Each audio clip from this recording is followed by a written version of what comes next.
And that is the problem. Realism teaches that alliances endure only when interests align. The European Union has spent decades pretending that shared values could substitute for shared strategy. That pretense has now collapsed. The moral consensus forged in the wake of the Cold War human rights, liberal markets, open borders has been replaced by survivalism. Italy and Hungary negotiate quietly with Moscow for energy relief. Slovakia's government openly questions the wisdom of sanctions. The Baltic states demand more NATO troops while their populations flee. Britain, having left the Union, lectures the continent on courage while struggling to maintain its own economy. What was once Europe united is now Europe unmasked. The refugee crisis has returned with vengeance. Millions of Ukrainians, joined by migrants from collapsing economies in Africa and the Middle East, now crowd Europe's cities.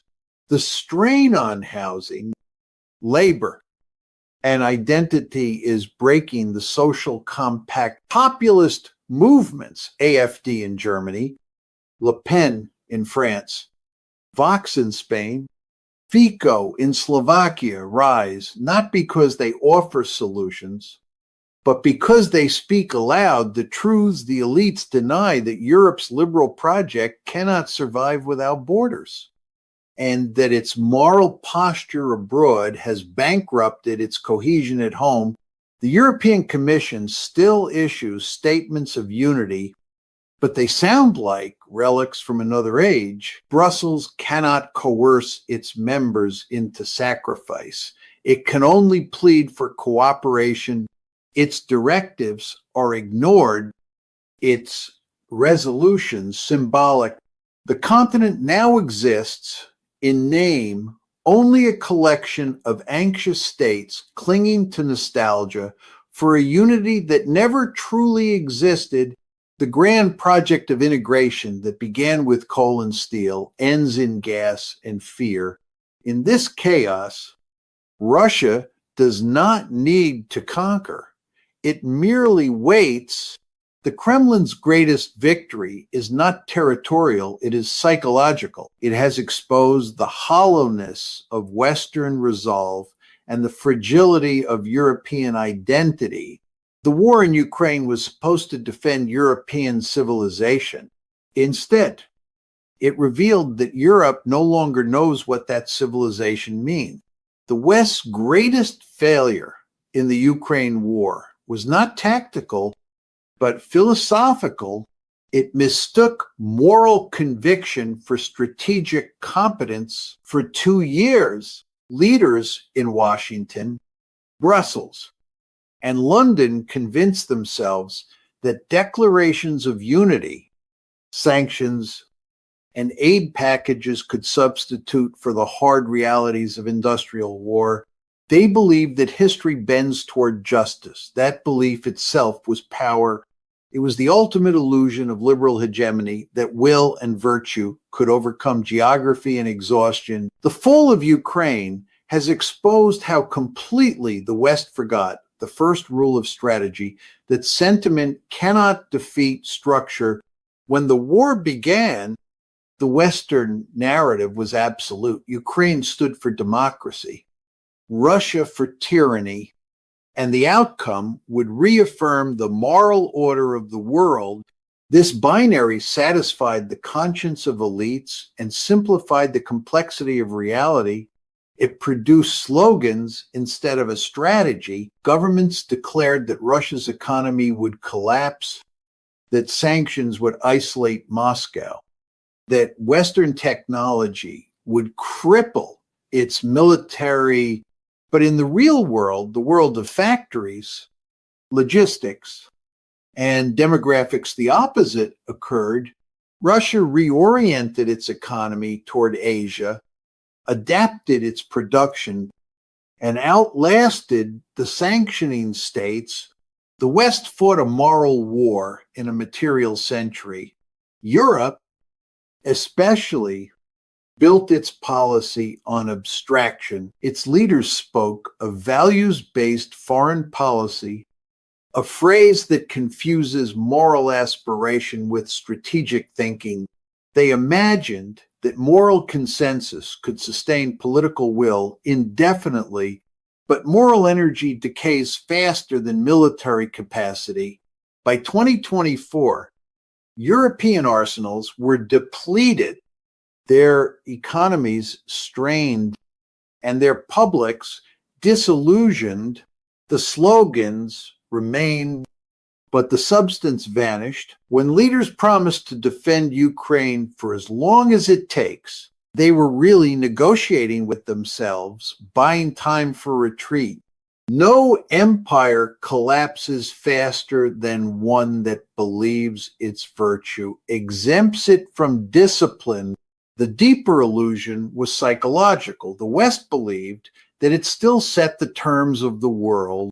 For 30 years, it assumed that its institutions were universal and its dominance permanent, but history has returned with vengeance. Power has shifted eastward. Industries have migrated southward, and the moral confidence of the Atlantic world has curdled into defensiveness. The Ukraine crisis was not the cause of this decline, it was the revelation of it. It showed that the West could no longer project force without fracturing its own societies. Its wealth could purchase weapons, but not unity. Its words could inspire, but not endure. Realism teaches that strategy is the alignment of means and ends. The West's strategy in Ukraine was the pursuit of absolute ends with finite means. It wanted victory without sacrifice, deterrence without mobilization, leadership without cost.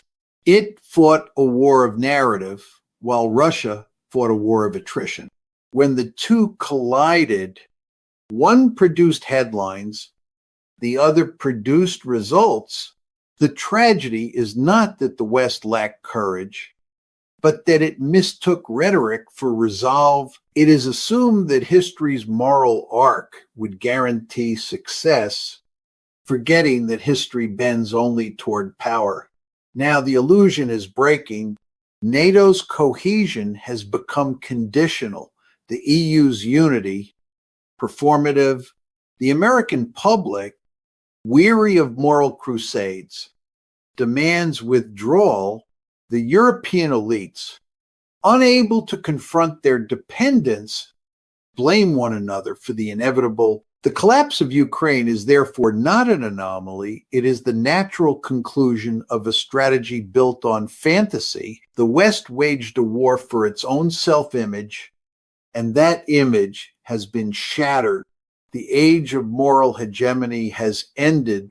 What remains is the question no one in Brussels or Washington dares to ask without the illusion what is left to believe in. When empires fracture, nations return.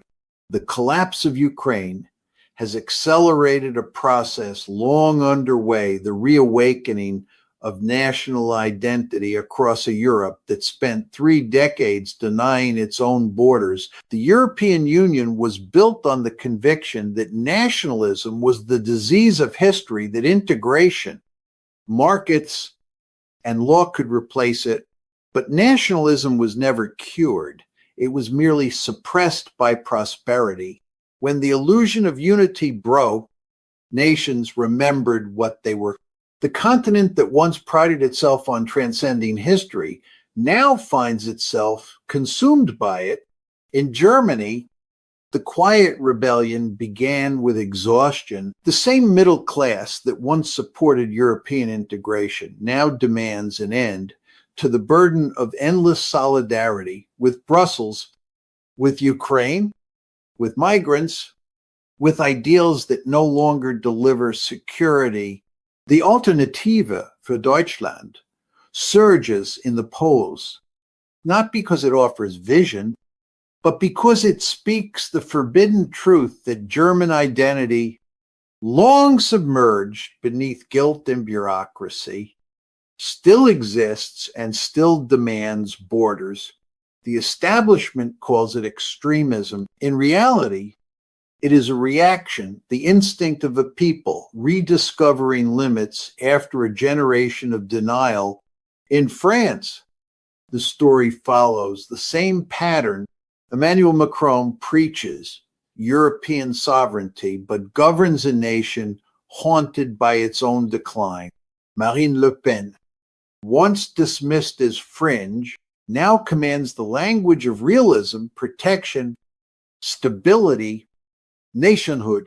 Her rise is not the triumph of ideology, but the failure of abstraction. French voters no longer trust in grand European projects. They trust in France. They no longer wish to save Ukraine or reshape Europe. They wish to survive. In this shift from universalism to particularism lies the new European mood, weary, disillusion. But real Eastern Europe reveals the transformation even more clearly. Poland and Hungary have broken decisively with Brussels on migration, energy, and sovereignty. For Warsaw, NATO, not the EU, defines survival. For Budapest, neutrality is the new pragmatism. The Baltic states, once Europe's moral vanguard, now find themselves abandoned by the very order they defended. Each capital turns inward, measuring loyalty not by ideals but by geography. This is not fragmentation, it is reversion, the reemergence of the natural political unit after decades of imperial management. Realism teaches that the nation is the fundamental actor of history. Institutions, alliances, and ideologies rise and fall. But the nation endures because it rests on the only resource that cannot be manufactured: belonging. The European project mistook belonging for a problem to be solved, not a reality to be understood. It built its house on the idea that identity was dangerous, that if people forgot who they were, they would cease to fight. But when the system failed to deliver security, people remembered. They always do. This return of the nation does not mean a return to war. Though conflict may follow, it means the end of illusion, the end of Europe as a moral abstraction. What comes next will be messy, unequal, and unapologetically particular. Nations will defend their interests, not their ideals. The EU will survive in form but lose its authority. Integration will give way to negotiation. Power will migrate from Brussels back to Berlin, Paris, Warsaw, and Rome to those who still command loyalty beyond treaties. The irony is profound. The liberal West spent 30 years warning that nationalism would destroy Europe. It was wrong. What destroyed Europe was the attempt to abolish nationalism without replacing it with strength. Ukraine's fall simply revealed what was already true. The European order was never post-national, it was post-real. And now, as the illusion fades, the nation returns, not as a relic of the past, but as the only structure left capable of survival.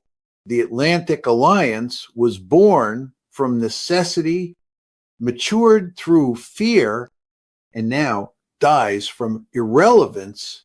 For 75 years, Europe and the United States were bound by a shared illusion that geography could be transcended by ideology, that oceans no longer separated interests, and that a moral community could replace the brutal arithmetic of power. The collapse of Ukraine has ended that illusion.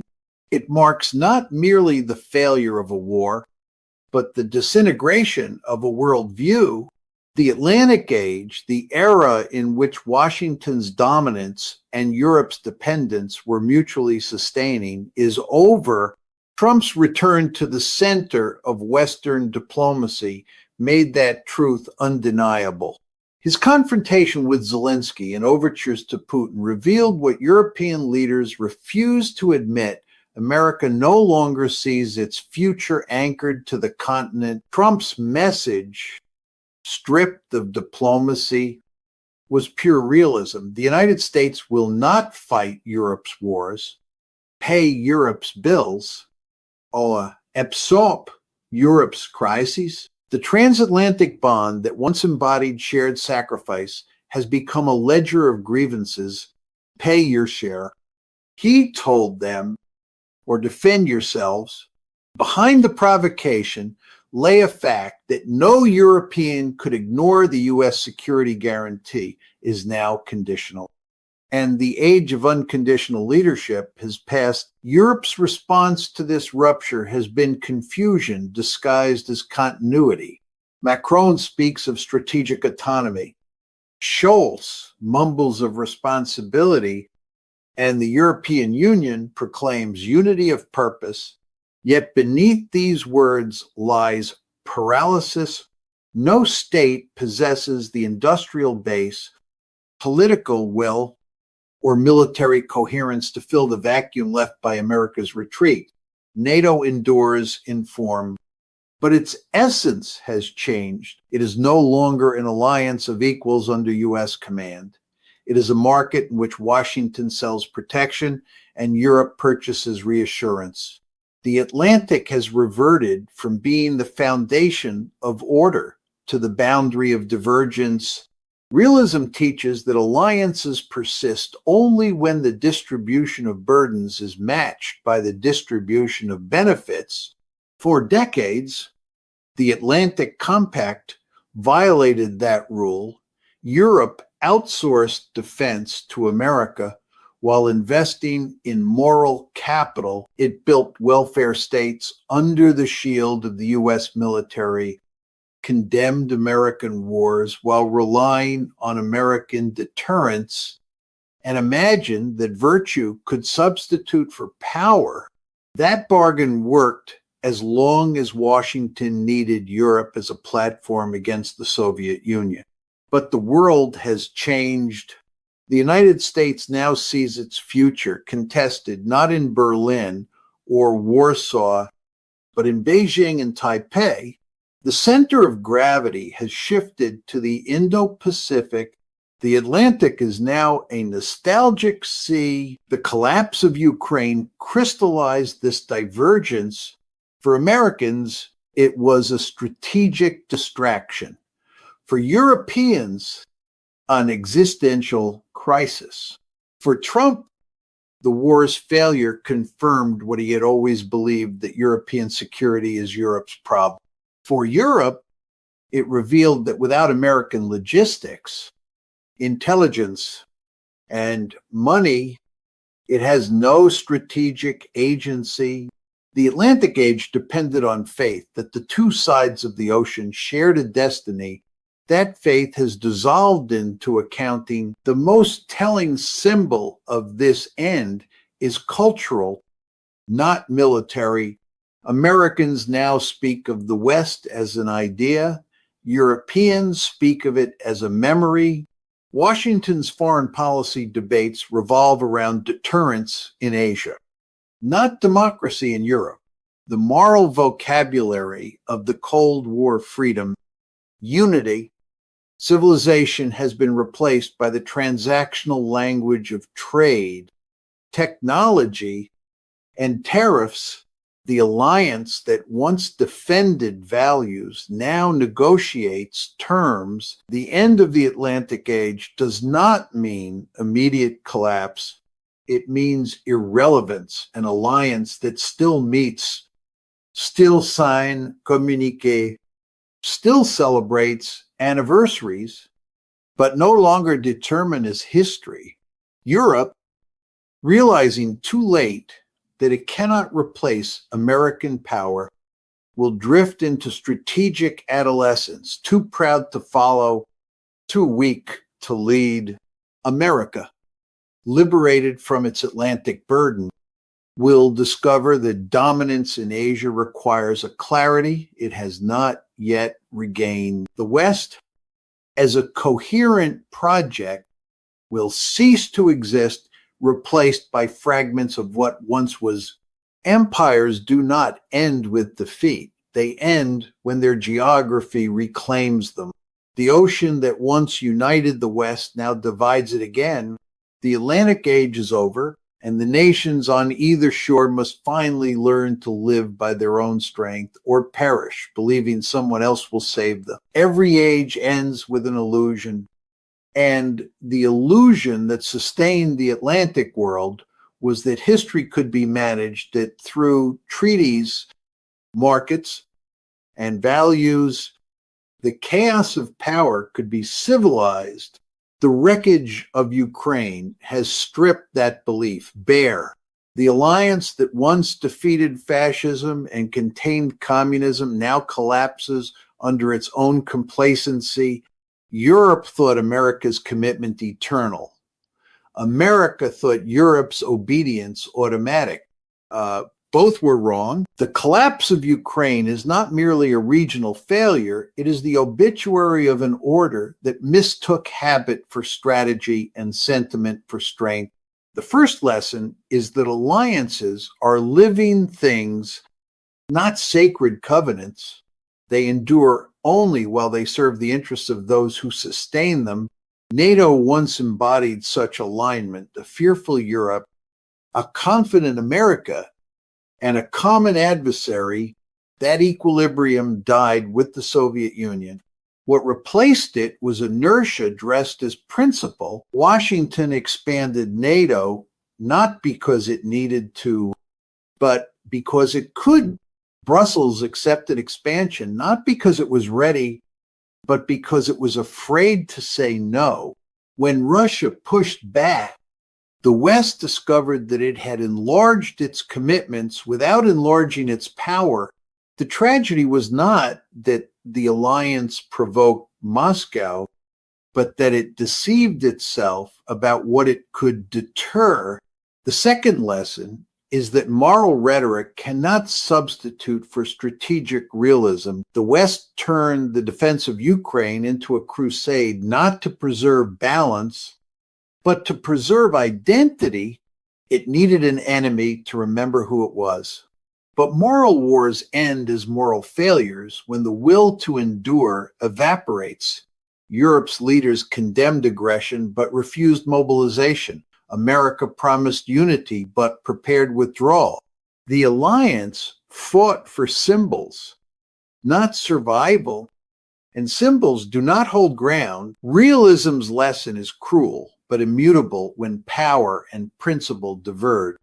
Power, this is. The third lesson is that dependence corrodes dignity. For decades, Europe outsourced its defense to America and congratulated itself for its virtue. It built a civilization on borrowed security, then acted shocked when the creditor demanded repayment. The Atlantic Partnership survived as long as Washington saw in it a strategic necessity. Now that necessity is gone. Trump's transactional bluntness merely exposed the truth that his predecessors concealed in polite diplomacy, that alliances built on inequality eventually rot into resentment. The West's disintegration is not a betrayal. It is the logical outcome of an imbalance sustained too long. The final lesson is civilizational. The West's decline is not simply geopolitical, it is moral. Its institutions have lost faith in discipline, its publics have lost faith in truth, and its elites have lost faith in sacrifice. Democracy cannot sustain global leadership when its citizens no longer believe in limits. Europe's bureaucratic paralysis and America's political decay are symptoms of the same disease. The conviction that prosperity is permanent and that power requires no renewal. The Ukraine war revealed that both assumptions are false. Nations that cannot endure hardship, cannot command history, Realism does not celebrate this decay. It explains it. Alliances die when they cease to reflect the realities they were built to manage. The Atlantic Order was born from the ruins of war, thrived on the coherence of purpose, and now perishes from the absence of both. Yet within this decline lies an opportunity, the chance for nations to rediscover the discipline that once made them strong. Europe must learn to defend itself, not through virtue, but through power. America must remember that leadership requires restraint, not crusade. Only by accepting limits can one recover purpose. History's verdict is always the same. Those who mistake illusion for structure eventually become subjects of those who do not. The Atlantic Alliance believed it had conquered history. In truth, it only delayed it. The world is returning to its natural state, a world of nations, interests, and power, where survival belongs to those who can see clearly through their own myths. The West, if it is to endure in any form, must learn once more the oldest lesson of all, that alliances survive not by hope or habit, but by the realism of those who remember that power, unrestrained by truth, always devours itself.